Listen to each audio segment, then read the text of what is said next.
बिहार के एमएलए बन गए, बिहार के रहने वाले, और 29 सीटों पर तो सीधे सीधे बिहारियों का प्रभाव था।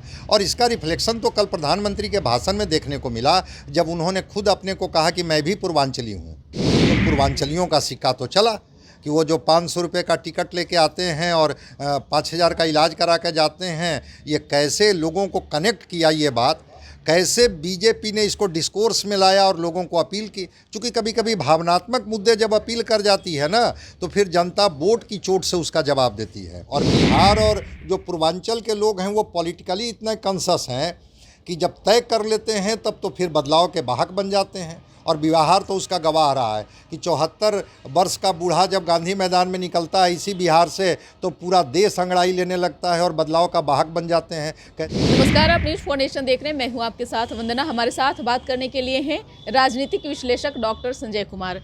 क्या दिल्ली में बिहारियों का सिक्का चला? क्योंकि 29 सीटें थी, जिसमें 20 सीटें बीजेपी जीती। निश्चित रूप से चला बिहारियों का सिक्का। 5 तो बिहार के एमएलए बन गए, बिहार के रहने वाले, और 29 सीटों पर तो सीधे सीधे बिहारियों का प्रभाव था। और इसका रिफ्लेक्शन तो कल प्रधानमंत्री के भाषण में देखने को मिला, जब उन्होंने खुद अपने को कहा कि मैं भी पूर्वांचली हूँ।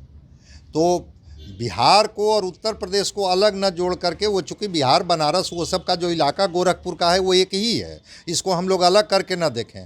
तो पूर्वांचलियों का सिक्का तो चला कि वो जो 500 रुपये का टिकट लेके आते हैं और 5,000 का इलाज करा के जाते हैं, ये कैसे लोगों को कनेक्ट किया ये बात, कैसे बीजेपी ने इसको डिस्कोर्स में लाया और लोगों को अपील की। चूँकि कभी कभी भावनात्मक मुद्दे जब अपील कर जाती है ना, तो फिर जनता वोट की चोट से उसका जवाब देती है। तो खूब चला बिहार का सिक्का और वो पूर्वांचलियों का सिक्का। और देखिए, प्रधानमंत्री ने तो कल कहा है कि अगला अर्घ जो है वो लोग जमुना में देंगे। वो जो झाग और जो पानी जिसमें केबल छोड़ दीजिए, ह्यूमन बींग, एक्वेटिक एनिमल सब सर्वाइव नहीं कर रहे हैं, उस जमुना को हम साफ़ करके देंगे, दिल्ली को प्रदूषण मुक्त देंगे। तो बिल्कुल बिहारियों का सिक्का चला, पूर्वांचलियों का सिक्का चला। और मैं मानता हूँ कि एक सुखद संकेत है कि वो दिल्ली तो कॉस्मोपॉलिटन है ना, लेकिन उस कॉस्मोपॉलिटन में पूर्वांचलियों का उस दिल्ली के निर्माण में बहुत बड़ा योगदान है। उन्होंने अपने खून पसीने से उस दिल्ली को गढ़ा है और उस दिल्ली को बनाया है। तो उनकी ज़मीन है, उनके लोग वहाँ रहते हैं, और वो लोग की ताकत है। और बिहार और जो पूर्वांचल के लोग हैं वो पॉलिटिकली इतने कॉन्शस हैं कि जब तय कर लेते हैं तब तो फिर बदलाव के वाहक बन जाते हैं। और बिहार तो उसका गवाह रहा है कि 74 वर्ष का बूढ़ा जब गांधी मैदान में निकलता है इसी बिहार से, तो पूरा देश अंगड़ाई लेने लगता है और बदलाव का वाहक बन जाते हैं। कैसे तानाशाही को ख़त्म कर देते हैं। तो अरविंद केजरीवाल की वो बात लोगों को लगा, चोट पहुंचाई। कैसे कोरोना काल में दिल्ली के बॉर्डर तक बिहार के बसों को नहीं जाने दिया गया, कैसे बिहारियों को ये कह के अपमानित किया गया, भाई दिल्ली का एम्स हरियाणा का है क्या, जहाँ से अरविंद केजरीवाल आते हैं, या पूरे देश का है। फिर ये आप कौन कहने वाले होते हैं कि 500 रुपया लेके आते हैं और 5,000 का इलाज करा के जाते हैं। तो मैं मानता हूँ कि बिहारियों ने और पूर्वांचलियों ने, मैं तो कहूँगा कि समग्रता में इसको कहें तो पूर्वांचलियों ने अपनी ताकत दिखाई। और वो ताकत का परिणाम आया कि बीजेपी थम्पिंग मेजॉरिटी से जीती। चूँकि एक क्लासिकल आपने देखा कि जो 40 सीटों की बढ़त बीजेपी को हुई, वही 40 सीटें घट गई। 62 सीटें इनकी थी, ये 22 पर आ गए, 40 घट गए।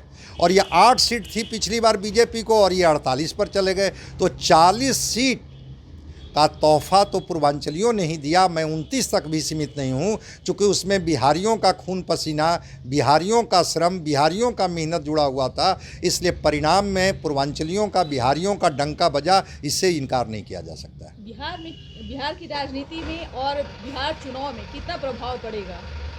नहीं, निश्चित रूप से इसका प्रभाव पड़ेगा। चूँकि होता क्या है कि कार्यकर्ताओं में जोश तो आ ही जाता है ना, और कार्यकर्ताओं में एक उमंग तो आ ही जाता है। तो एक जो विश्वास बढ़ा, एक कॉन्फिडेंस आया, उस कॉन्फिडेंस का असर तो बिहार के चुनाव पर होगा, इससे इनकार नहीं किया जा सकता है। एक सवाल है कि दिल्ली में जदयू और लोजपा आर का जो हार हुआ है, क्या बैक फुट पर बिहार में आएगी? नहीं, ऐसा कुछ नहीं है। देखिए, हार और जीत तो अलग है। लोजपा तो जीत गई थी झारखंड में, एक सीट उनको मिला था, वो जीत गए थे। तो अब उसका बार्गेनिंग तो नहीं करेंगे। जब गठबंधन में चीज़ें होती हैं तो हार जीत अलग अलग होती है। हाँ, विपक्ष जरूर सवाल उठा रहा है कि बीजेपी अपनी सीटें तो जीत गई, लेकिन जेडीयू और लोजपा रामविलास पासवान की सीटों को इन लोगों ने हरा दिया। ये नैरेटिव ये लोग बना रहे हैं, लेकिन मुझे नहीं लगता है कि हाँ, ये ज़रूर है कि जिस तरह से नीतीश कुमार और जेडीयू बड़ा भाई छोटा भाई की बात कर रही थी, अब बीजेपी के साथ बड़ा बराबरी का समझौता होगा। अब वो बड़े भाई छोटे भाई की बात दिल्ली चुनाव परिणाम के बाद नहीं होगा। सीट बंटवारे को लेकर पता चल रहा है कि बिहार में बीजेपी लगभग 125 सीट पर चुनाव लड़ने जा रही है, ऐसा माना जा रहा है। तो क्या नीतीश कुमार तैयार होंगे इस बात के लिए? क्योंकि मैं बहुत अपडेट नहीं हूँ इस खबर से कि दिल्ली में जीतने के बाद बिहार में बीजेपी कितने का दावा कर रही है, लेकिन हाँ, दोनों का समझौता सम्मानजनक समझौता होगा। दोनों एक दूसरे की ज़रूरत है। नीतीश कुमार जरूरी भी हैं और नीतीश कुमार मजबूरी भी हैं। तो बीजेपी इस बात को समझती है कि हम कोई नेतृत्व नहीं पैदा कर पाए हैं अभी तक बिहार में। अब इनके कोई डार्क हॉर्स होंगे राजस्थान की तरह, मध्य प्रदेश की तरह, कि जिसको बाद में मुख्यमंत्री बना देंगे, वो अलग बात है। लेकिन अभी समझौता सम्मानजनक दोनों के बीच में होगा। सीटों के गणित के बारे में मैं बहुत अपडेट नहीं हूँ कि कौन कितनी सीटों पर दावा कर रहे हैं। ऐसा इसलिए क्योंकि आपने पिछले दफे देखा होगा कि मांझी ने भी 40 सीटों का जो है उन्होंने डिमांड किया था। चिराग पासवान ने भी अधिक सीटों का डिमांड किया। उपेंद्र कुशवाहा भी पीछे नहीं हटे। अब ऐसे में दबाव बीजेपी पर जो बनाई जा रही थी, इससे तो साफ पता हो गया ना बिल्कुल। क्योंकि अब बीजेपी जो है बिहार में भी बड़े भाई की भूमिका में। फिर मैं कह रहा हूँ कि बड़े भाई छोटे भाई की बात नहीं होगी, लेकिन ये लोग दबाव नहीं बना पाएंगे। सीटें तो 243 ही है ना जी। तो जब 243 ही है तो सीटों को, अपने कार्यकर्ताओं को, अपनी पार्टी को, अपने संगठन को मजबूत रखने के लिए पार्टियां तो मांग करती ही है ना।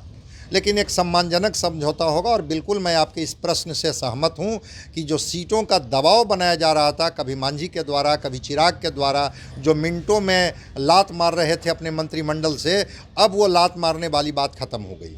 क्योंकि आप को जिस तरह से बैकफुट पर लाई भारतीय जनता पार्टी ने उस दिल्ली के ये से, तो अब इंद्रप्रस्थ के बाद पाटलिपुत्र की लड़ाई है।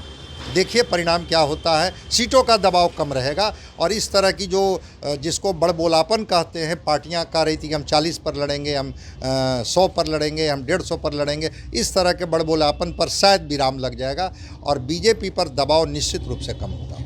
एक अंतिम सवाल है। जितना राजनीतिक अनुभव आपके पास है, उस अनुभव के अनुसार आपसे सवाल हमारा ये रहेगा कि क्या महाराष्ट्र का सीन बिहार में भी दोहराई जाएगी?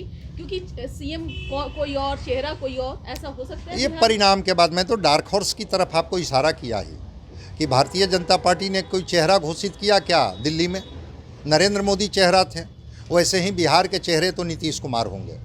लेकिन परिणाम आने के बाद समीकरण क्या बनता है? पिछली बार भी आपने देखा 43 सीटें ही तो आई थी नीतीश कुमार की, उससे ज़्यादा सीटें थी बीजेपी की। बीजेपी चाहती तो बार्गेन करती। नीतीश कुमार ने भी कहा था कि मैं मुख्यमंत्री नहीं बनना चाहता हूं, लेकिन बीजेपी ने नीतीश कुमार को कहा कि नहीं, आप मुख्यमंत्री बनिए। तो ये डिपेंड करता है कि बीजेपी कितनी सीटों पर लड़ती है और कितना सीटें जीतती हैं। अगर बीजेपी महाराष्ट्र वाली स्थिति में होगी, अधिक से अधिक सीटें जीत जाती है बिहार में, तो राजनीति में संभावनाओं से कभी इनकार नहीं किया जा सकता। बहुत बहुत शुक्रिया बात करने के लिए। तो आपने सुना कि क्या कुछ कहना था राजनीतिक विश्लेषक डॉक्टर संजय कुमार का। अपना ओपिनियन कमेंट बॉक्स में जाकर जरूर दीजिएगा। धन्यवाद।